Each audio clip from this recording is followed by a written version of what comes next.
Please welcome to the stage our moderator, Mike Linton, host of the CMO Confidential podcast, Jeff Lowe, Chief Commercial Officer at Smart Technologies, Roula Nasser, Chief Financial Officer at Smart Technologies, and Rob Whitney, Vice President, Marketing Innovation at Univar Solutions. Buckle in, it's going to be a good one.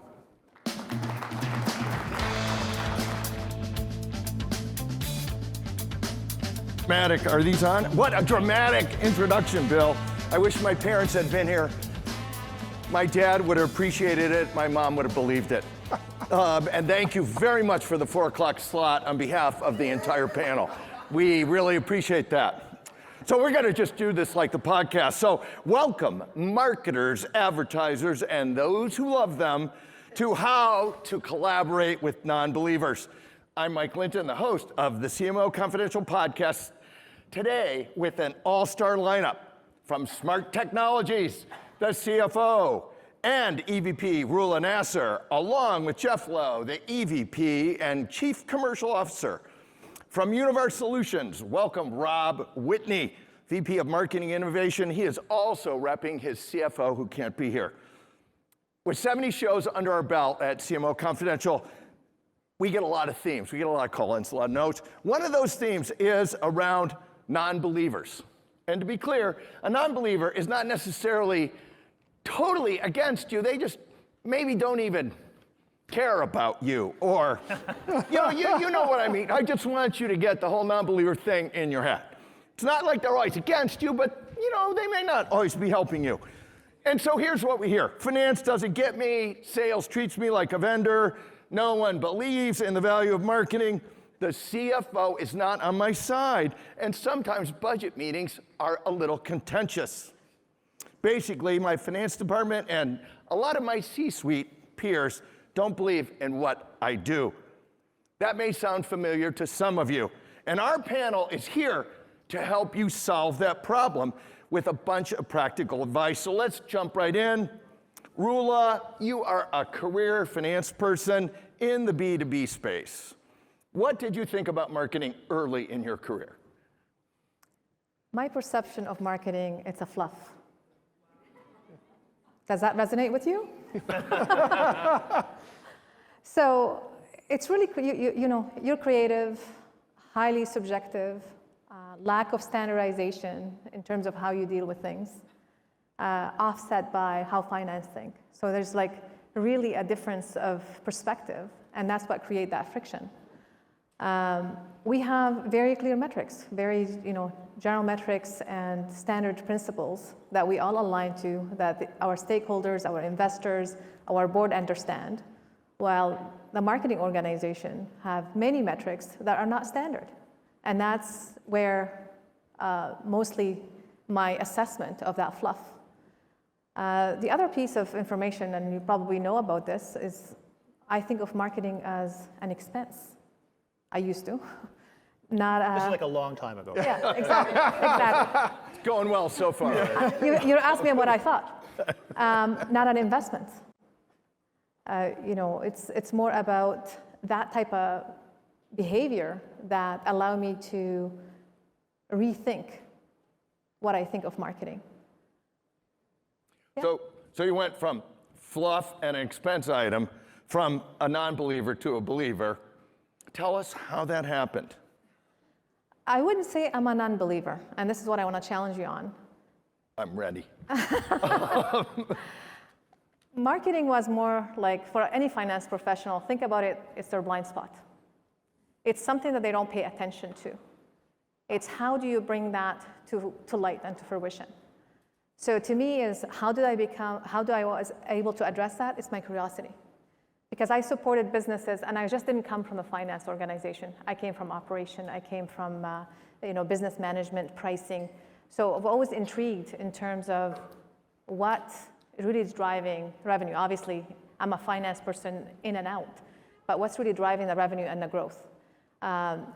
Early in my career, I was able to see what product marketing, because I worked for a lot of product companies, what that product marketing and that lift and that sales that we could generate. So I get to see that tangible result. I'm looking for tangible result. That's where but the intangible results where I had really hard time assessing. And what brought this to light is the fact that I was attending, in companies, trade shows, events, marketing events that allows me to see what the influence and what that message is all about. And that's when you understand that not everything we could measure. So it was a transformation journey. It wasn't just like I went from, fluff to, okay, I understand it. It was more, I see it.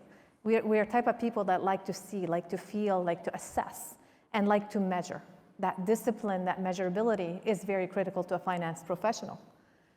So to me, it was really kind of seeing, at a trade shows, what kind of traffic do you see? What kind of sales accepted lead do you see?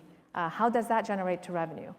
But on the share of voice stuff, it was more intense for me. It kind of bring goosebumps. At Smart Technology, we had the Spain president talking about Smart as a company with a soul.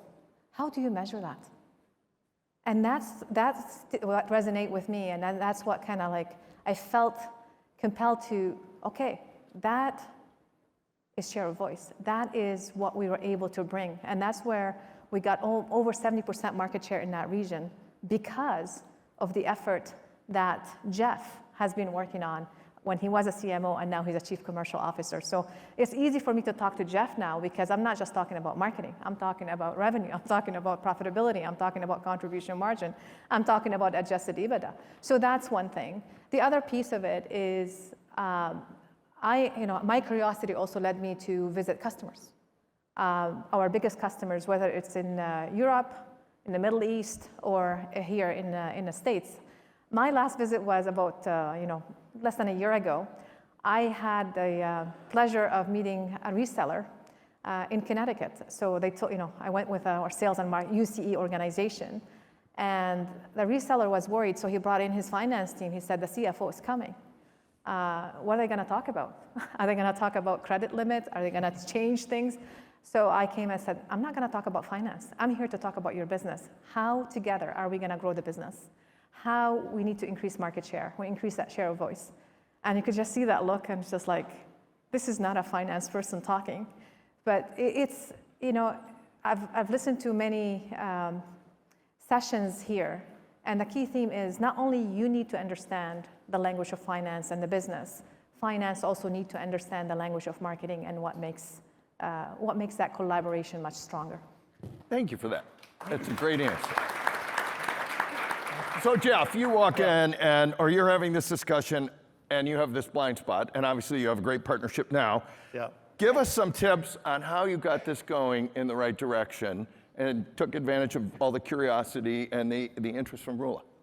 One of the best things we did, and I really encourage everybody in the room to do this, or encourage your executive team to do this, is we spent a lot of time on who's your team? It's a very simple, fundamental question. I think many CFOs and CMOs, when asked that question, would be, well, okay, well, I'm a CMO. Well, my team is, I've got brand, I've got demand gen, I've got operations.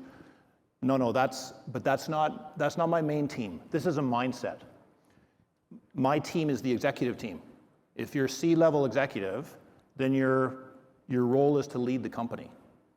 And so my team is Rula and our CEO and our chief legal staff, our head of IS, our head of HR. And when you have that mentality, and so what do teams have and what do they do? Well, teams have scoreboards. And when you have a scoreboard, a corporate scoreboard that you're aligned to, that really diffuses, I don't understand finance metrics, finance doesn't understand marketing. Well, we're the team, and these are our metrics that we're marching towards. We just happen to be functional area experts in our discipline.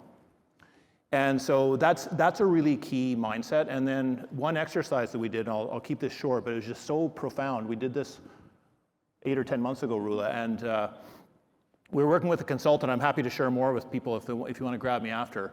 But he really encouraged us as a leadership team to write a narrative for the company. So think of doing this for your company, saying, well, who is the company? So for us, we called it Smart Is. Who is Smart? What's the makeup? What's the value prop? Where's this company going? Who would care in the first place? And he encouraged us to write it down in a narrative. He called it a manifesto, so I was jokingly calling it the Jerry Maguire paper. And so think of writing this Jerry Maguire paper all night long. Now, of course, we have to do everything a little bit different at Smart, so we didn't do a 20-page Word document like many companies have. We put it onto one page, and we said, this is Smart.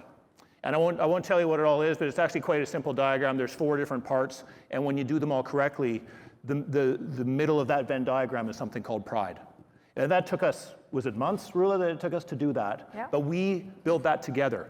Now, it happens that one of those circles in the Venn diagram is something called purpose and promise. We call that brand in marketing. But, yeah. And by the way, if there's an HR conference, there's another part of that which is around values and behaviors. Mm-hmm. So the point is, whether it's me or Rula or any other member of our executive team, we're now interchangeable in terms of, oh, do you want to go to this customer visit and talk about our purpose and our promise and the company direction and our profitability and our EBITDA and our values and behaviors? Because we spent a lot of time at that level. So that's one of the biggest keys to success is we raise the stakes, because to me it's not enough to say we need to understand, as marketers, we need to understand finance better and vice versa, is you need to collaborate on a higher level business set of metrics and run to that and then know your discipline. I think that's a great point. Marketing only wins if the company wins, and if marketing is winning and the company is losing, that is no good. So, Well, it's addressing the why, the what, and the how. Each executive team is able to speak to the why, which is the brand, the what, which is the financial results, and the how is the values and behavior and the high performance mindset. That's what's really unique. And then when all these circles kind of come together, that's a sense of pride, which you can't really, the pride, whether it's pride in your brand or your pride in your team, pride of what we do with the purpose that we deliver, that is kind of the ultimate, study that we've done for 9 months and has paid in dividend. So we do internal training sessions all around the world and interchangeably. So Rula will show up in an office around the world somewhere and basically teach brand. That's awesome. I want to get to Rob here. Rob, you did something similar at Univar. Yep. Give us some advice on how you got started, because I don't think it was very easy. I made the mistake of telling Mike one of my PTSD moments. You're not going to get out of that. I'm going to, if you don't put it in the story. So a month into my job, the company, it was actually a predecessor company to Univar that Univar purchased. They'd been public for a whopping 2 weeks, just came out of a private equity deal, and I go to meet with the CEO and the CFO for the very first time. I had what I think, and I'm sure my grad school professors would say, was the most beautiful marketing deck ever on the value of brand and how we're going to shape this team that at the time I was the 5th marketer hired in the entire business, and how we're going to shape this team and where we're going to go forward.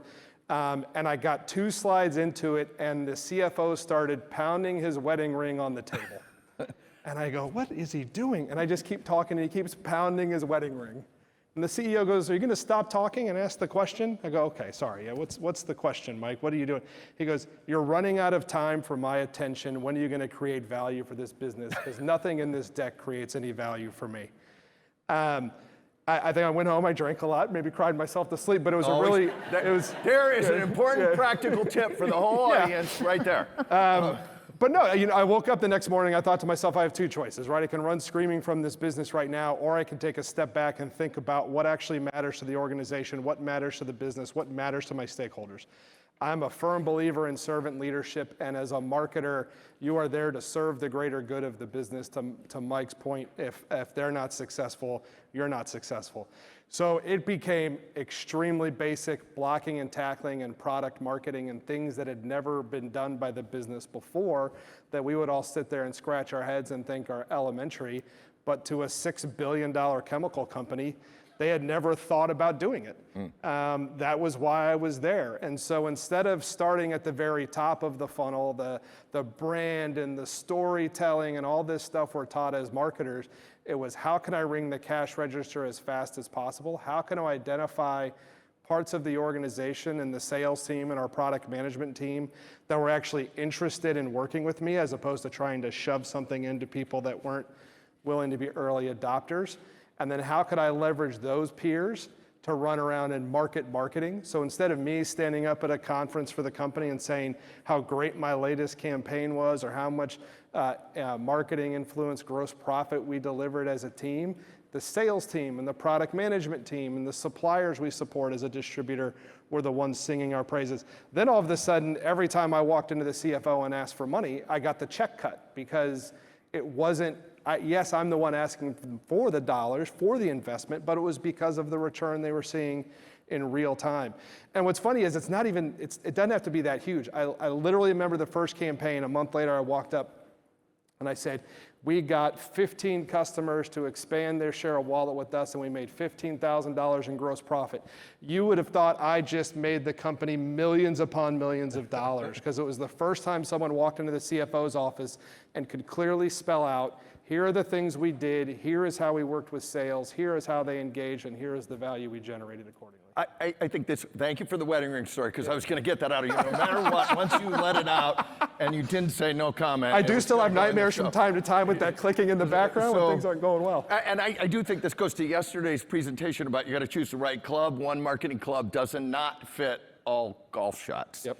I want to do a little round robin, a couple of them in a row. So let's talk about measures, because there's really thousands of measures you could pick from. But all of you said a scorecard is really important, and there's just a couple measures that matter. How did you pick them, and how did you agree on them, particularly with the CFO? So I'll say for us, the only measure we put outside of the marketing department is delivered gross profit. So we don't talk about revenue, we don't talk about how many people we touch, we don't talk about engagement rate. None of that matters because every single meeting we have as a company starts with what is the delivered gross profit we've had in the last 24 hours, in the last month, what's our quarter forecast. So, And then later you back engineer all the marketing that gets that, but you're not doing any of the marketing. Correct, yep. How about you two? Yeah, I like the previous presenter talking about inside baseball. So there's a bunch of metrics that are inside baseball, the ones that really matter. What we did is we took a customer point of view to our metrics and said, let's follow the customer journey and say for every step in the customer journey, what would be an Uber metric for each step? In our customer journey, they're all sort of the same: learn, buy, adopt, support, etc. We tried to get to one metric per. We didn't quite succeed, but we got to 9. And so we have 9 metrics on our overall commercial, the entire customer lifecycle. For marketing, so for the pre-sales, we just have 2. And so we're big followers. It's come up several times today, the 95-5. Mm-hmm. And so the way we look at marketing, simple is hard, right? To really try to simplify something that's really complicated and not understood, as Rule is saying, is, to me, all marketing is demand generation, okay? And the 95 is out-of-market demand gen, and the 5% is in-market demand gen. So we started doing that because that's very different from saying, hey, should we do brand or demand gen? Because I think 99.9 CFOs out of 100 will say, demand gen, please. Yep. But it's a very different question if you say— Jerry Maguire, show me the money. Yeah, that's right. But if you say, do you think we should do our demand gen out of market or in market? All of a sudden, that's a really interesting discussion of where do we place our chips. So we have 2 metrics there, and I don't know if they're the exact right metrics. We're always trying to tune and tweak them, as some people in the audience know, because I've been discussing this with them. But we use share of voice for out-of-market demand gen as our Uber metric, and we measure that all around the world in the markets that we serve. And then we use SALs, sales accepted leads, as the Uber metric for in-market demand gen, because to me, that's the best example of marketing and sales collaborating together and having an agreement on what is a lead, and that then goes into our forecast and our pipeline. So those 2 are our Uber metrics for out-of-market demand gen, in-market demand gen. Really want to add anything to that? It's more about the predictability and the trend. So every time we have an event, obviously we have more leads. And then what does that generate in terms of sales accepted lead? And then how does it get into the funnel? But the share of voice is based on out of market. To me, it's like that 95-5 study. It's more about how can we leverage these metrics as we're growing. As you know, Smart is growing and growing into different verticals, different market. How can we leverage that into different market? Because 95% of your customers are not looking at buying right now. So this is kind of where Jeff, that's how we use it, because it's more long-term. We see it in market share. Our cycle is 6 months, 10 months, and possibly 2 years. So we need to kind of look at that market share, but also how can we use that to leverage that brand, to leverage it into different verticals or different markets to ensure that we grow profitability. Again, it's intangible. It's hard. It's hard because you're talking to a CFO who's really thinking about very short term, how do we drive predictability in a month, in a quarter, how we deliver that performance. But we had, it's a journey, but I've seen it. I've become an adopter because I've seen it firsthand, whether that's Spain or whether that market, we're not a product company, we're a connection company. And that speaks to what we do, right? And that's what the brand that Jeff was able to bring to the equation. And I think it surprised me how Rula has come to this conclusion of the importance of out-of-market demand gen, because it was, at least for myself, it was not as I thought, because how I thought early on I could persuade Rula is show her the linear graph and the relationship between share of voice and market share. And I remember showing it to Rula, this probably a couple of years ago, and it was, okay. I could see there was questions behind the linear equation there. It was out talking to customers and having the reaction of customers to our purpose, and phrases like, you're a company with soul, and you're really trying to make a difference in the world, that says, you know what, this out-of-market demand gen is really important. And you can't precisely measure that, as Rula was saying. Oh, and if I put a button on this round robin, what I hear you say is, you have to make the scorecard that works for the company, not for you. Yep, And if the company doesn't like it, you're going to evolve that scorecard, because that's your job for the company. Go ahead. And you have to distill that down. So the executive team alignment is very critical to kind of have these metrics, but you also need to speak that language to your finance professional. You need to speak the finance language to the marketing professional, the operational. So it's critical that it just doesn't sit at the C-suite level, it's cascaded down, and then you live it. You're kind of the role model that lives it every day, and people start speaking that language. Because if we get along, but our team is not getting along, we're not really achieving the full success. Thank you. Second round robin. Sure. Get ready. We'll go really fast on this one. Building relationships takes time. What is your advice to the audience on how you overcome the obstacles in the way? What are the biggest obstacles, and how do you overcome them? Biggest obstacle, I think, it's communication and understanding your business. Like I know I've heard through the conference here, it's really understanding the business. Understand what makes the business tick. How does the business makes money? Whether you start from the low funnel or the high-end funnel, and bring them on. Let them understand what this business, because obviously we're driven by profitability. So try to kind of understand that, understand how the business makes money, and speak with that, speak with that tone and that language. How about I also Rob? You think had it's the saying you need to be- ring-pounding incident, yeah. so we want to hear this. I have another fun one that recently happened to me. You need to be intentional, right? And so just relationship building might be, hey, I want to be best friends with Rula, and I want to get along. I've been on the full journey here, right? Was there when the company went public. We just got taken private again. And the person that got put in charge of the deal was our treasurer from the CFO's office. I've known the treasurer for years. I've taken him out in my Jeep crawling rocks. We've been out until 5 o'clock in the morning hitting the bars in Chicago. I never once had a conversation with him about marketing and the value marketing creates, because I thought to myself, this guy's just buying and selling our bonds and making sure our cash flow is good. He doesn't care about marketing. So what happens the very first meeting after we go private, he walks in and goes, Rob, you have to cut $2 million out of your budget without even having a conversation with me, because in his view, marketing was fluff.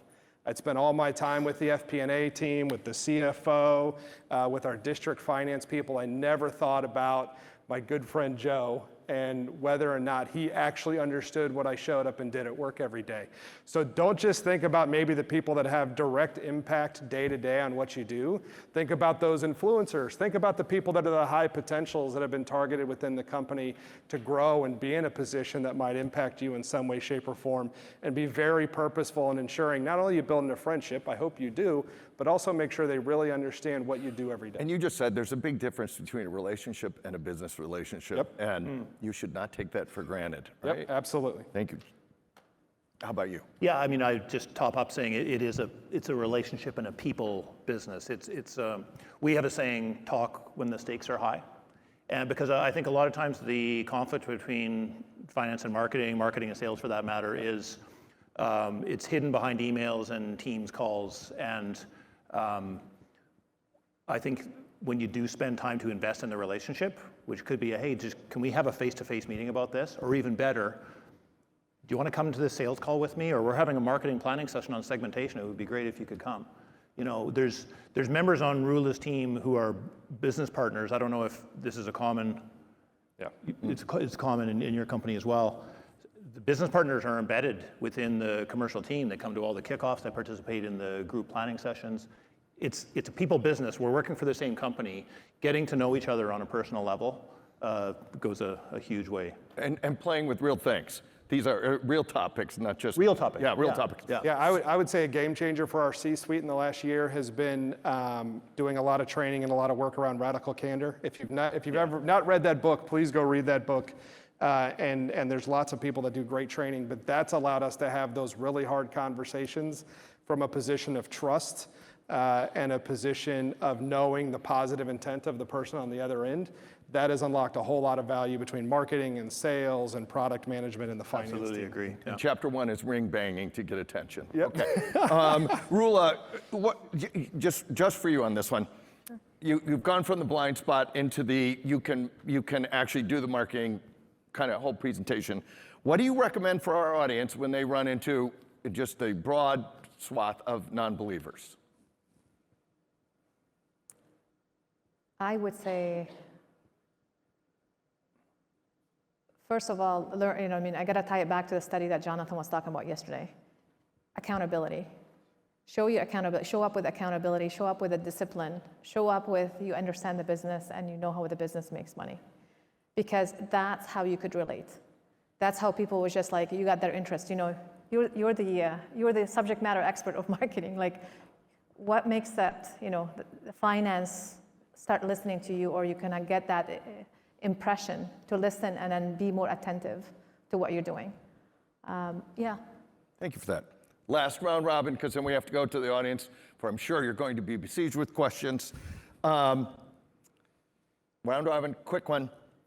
Practical advice we haven't talked about yet that you would like to share with this group. I think that it'll slightly add on to some of the comments before, but a great comment I got from the David Radford, the former CMO of Alliance, it was, marketing will get you in the room, marketing will not keep you in the room. Meaning, understand the relationships, understand the human beings on the other side, make sure you understand the business, pull all of those together into an effective way to be someone who deserves to be at the table because you are a business leader that happens to be a marketer, happens to represent a function, but you are a peer set of the people around you. I think oftentimes as marketers, I can speak for me, when I first got at the C-suite, it was imposter syndrome. Why am I here? I'm with the guy that's running $1.5 billion business in Europe and I'm sending out emails. And the truth is, you deserve to be there. You are a business leader first, and approach that relationship accordingly. Jeff and Rula, final thought. For me, just a really simple one is to take the ing out of your marketing plan. So by that, I mean, talk about market plans. And all of a sudden, that's going to raise the stakes of the conversation, because a market is a industry vertical or the state of Florida. How are we going to win? What does that look like? All of a sudden, that's going to be a business discussion, because oftentimes marketing plans are not understood because they're full of all the acronyms that we know and love, but they're not speaking a business language. Rula, you get to close. I would just say transparency and be vulnerable. If something does not work, come to the finance, if it's finance, tell us what didn't work and what are you going to do about it. If you've got extra money, I know we're going to take the money away from you. If you have extra money, give it back. Don't just go spend it, because they'll have opportunity. Finance will have an opportunity to give it back in a different ways. So this is not, I have my quota, I have my budget, I got to spend it all. I think that partnership goes a long way. I know it seems funny, but how many times we took back some budget, and I'm like, I have something for you. Would you come in? Like, we have a lot of tension, especially during COVID when we had to take marketing away. How much did we take? $5 million? Somewhere in there. I'm still having PST on that one, yeah. All right. Well, we're going to go to questions now. Debbie, do you want me to put on that slide now or at the end? Okay, I'm not putting up the last slide. Here's some questions. All right. Jeff, can you explain more about how you are identifying sales accepted leads? Sure. So we sit down together as a commercial team, so both sales and marketing, and define what a lead should look like. And that is the key, is doing that together. And then the first step is we have a marketing qualified lead that meets those criteria, and then it gets entered into our CRM system, into Salesforce. The sales team has a look at it, and then they can either accept or reject. By the way, before we didn't do it together with sales and marketing, our sales accept rate in the company was around 50%. Now that we're doing it together collectively as one commercial organization, it's 88, 90%, because people are invested in the process. Thank you for that. In case you were ever up here, there's no way you can miss a question in the audience because they send this thing in like 10,000 font that says, there's a question in the audience. I see a question in the audience. Hi, I'm Lisa from MasterCard. I had a question about, particularly for the non-believer. So it seems like marketing has a marketing problem, like the perception is so poor around marketing as fluff. I was just curious about the perceptions of sales, like what would you perceive that as? Or, I'm just curious, particularly since marketing tends to give the messages to drive the sales. So would just be interested in what is the perception of sales when that comes to mind. So when I showed up, marketing and sales, frankly, did not like one another. And marketing would say the leads are amazing, the sales team sucks, and vice versa, right? And honestly, how we broke it down was, a similar commentary that Jeff just made, is pulled sales into the room and were very vulnerable and said, I don't care if you tell me the leads I'm handing you are crap. And I just want to know why. And if you're going to tell me they're crap and why, I will love that. That creates value for me. That creates value for the organization.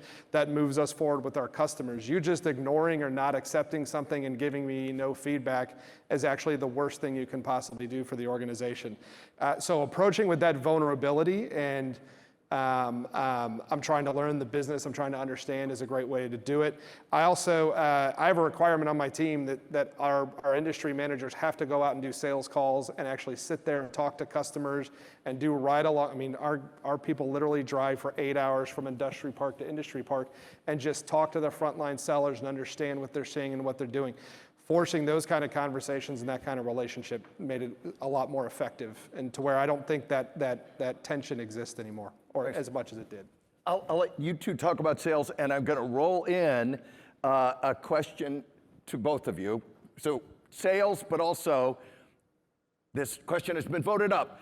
Do you think that marketers believe finance hinders creativity by imposing strict budgets and ROI requirements? So non-believers are crushing all this creativity in addition to sales, just using you as a vendor.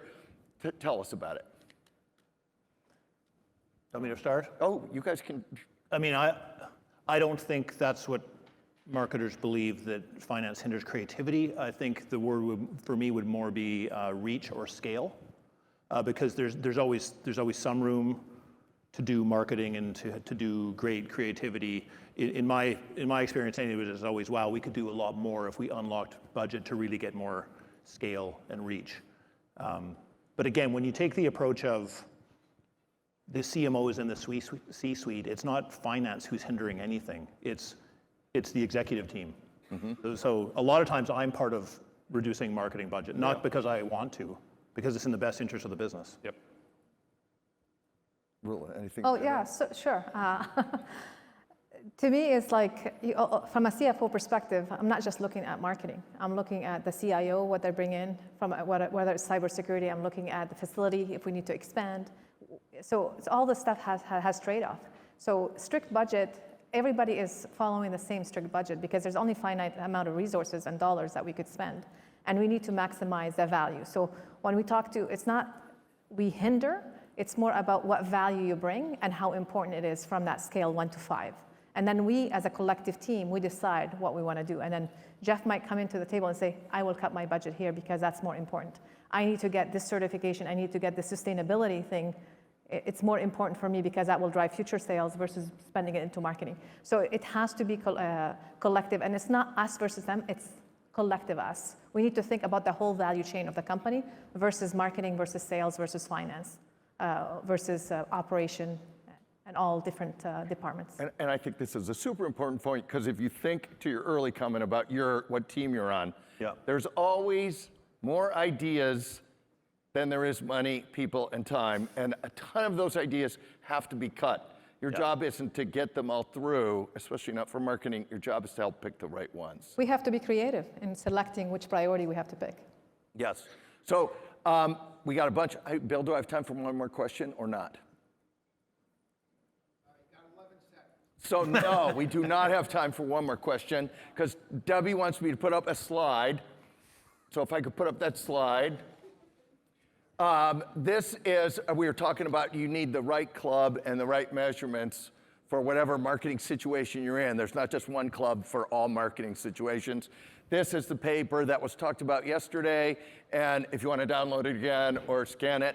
Big thank you to all our panelists. Thank you very much. Thank you. Great job, Mike. Thank you so much, Sure. man. Take it easy, man. Thanks.